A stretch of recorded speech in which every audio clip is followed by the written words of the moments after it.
ગુજરાતના રાજકારણ અને વિકાસ યાત્રામાં આજે એક અત્યંત મહત્વનો દિવસ છે. મુખ્યમંત્રી ભૂપેન્દ્રભાઈ પટેલ, જેઓ સૌના દાદા તરીકે ઓળખાય છે, તેમની બીજી ટર્મના 3 વર્ષ પૂર્ણ કરી રહ્યા છે.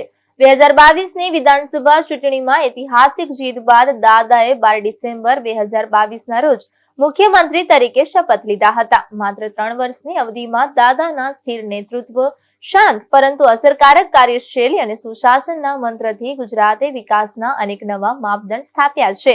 વાઇબ્રન્ટ ગુજરાત ગ્લોબલ સમિટથી લઈને ઇન્ફ્રાસ્ટ્રક્ચરના મહાપ્રકલ્પો સુધી, લોકોની સુખાકારી માટેના કલ્યાણકારી નિર્ણયો હોય કે યુવાનોને વિશેષ તકો, દરેક ક્ષેત્રે દાદાનું નેતૃત્વ આજે ચર્ચાનું કેન્દ્ર છે. આજે આપણે આ 3 વર્ષની સફરને નજીકથી જાણશું. કયા મોટા નિર્ણયો લેવાયા, કયા પ્રોજેક્ટ્સે ગુજરાતને આગળ ધકેલ્યું અને શું છે આગામી વર્ષોની યોજના.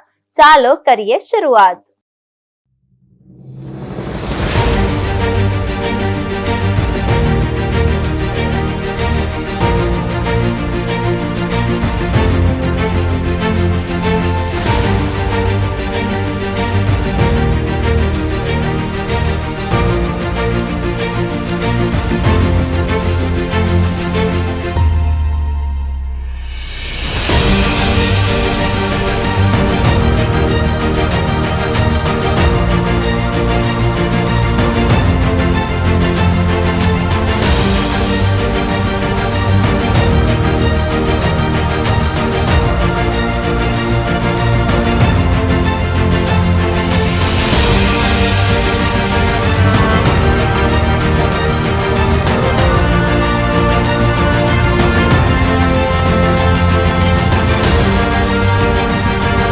મુખ્યમંત્રીના નેતૃત્વમાં ગુજરાતે માત્ર 3 વર્ષમાં રાષ્ટ્રના આર્થિક ગ્રોથ એન્જિન તરીકેની પોતાની ઓળખ વધુ મજબૂત કરી છે.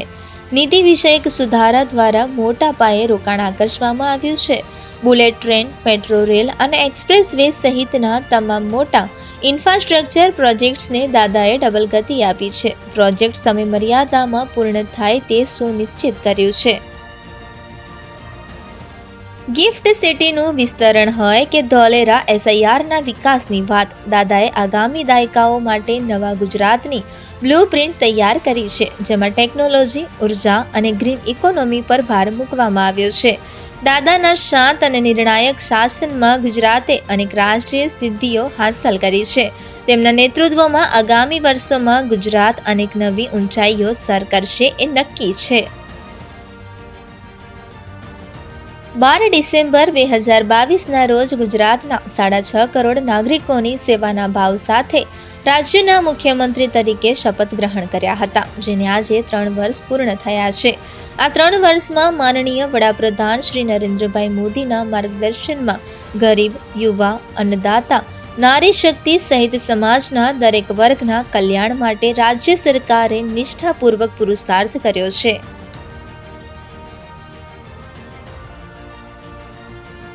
15 જુલાઈ 1962ના રોજ અમદાવાદમાં જન્મેલા ભૂપેન્દ્ર પટેલે અમદાવાદની ગવર્મેન્ટ પોલિટેકનિક કોલેજમાંથી સિવિલ એન્જિનિયરિંગનો અભ્યાસ પૂર્ણ કર્યો છે.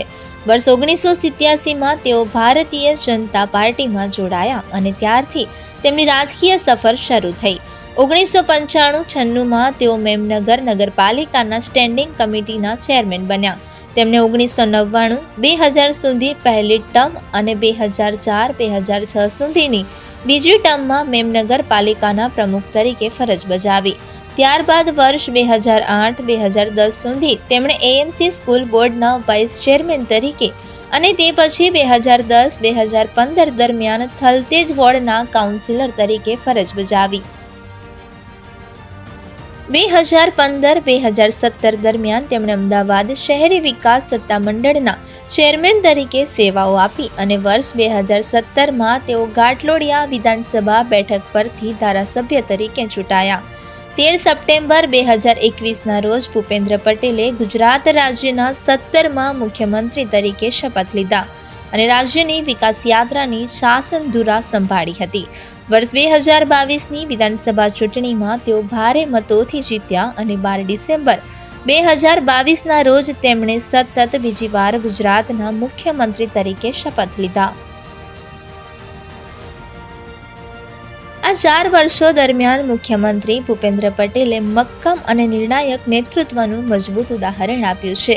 વડાપ્રધાન નરેન્દ્રભાઈ મોદીએ રાજ્યમાં સેક્ટર સ્પેસિફિક નીતિ નિર્ધારણથી રાજ્યના વિકાસને વેગ આપવાની શરૂઆત કરી હતી.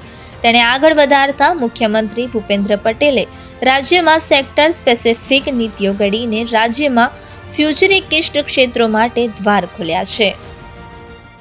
આમ મુખ્યમંત્રી ભૂપેન્દ્રભાઈ પટેલની આ 3 વર્ષની યાત્રા માત્ર સંખ્યા કે સમયનો માપદંડ નથી, પરંતુ ગુજરાતના વિકાસ, સુશાસન અને જનહિતના નવા માપદંડોની નોંધપાત્ર દ્રષ્ટિ છે. દાદાના સ્થિર નેતૃત્વ અને સમયોગીનો નિર્ણયોથી ગુજરાતના વિકાસની ગતિ વધેલી છે અને લોકોના જીવનમાં સુખાકારી વધારવામાં નોંધપાત્ર ફરક પડ્યો છે.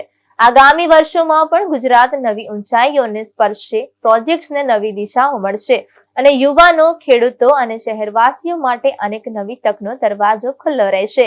આ યાત્રા માત્ર એક સરકારની સફળતા નહીં, પરંતુ ગુજરાતના દરેક નાગરિકની હિંમત, મહેનત અને આશાનું પ્રતિબિંબ છે.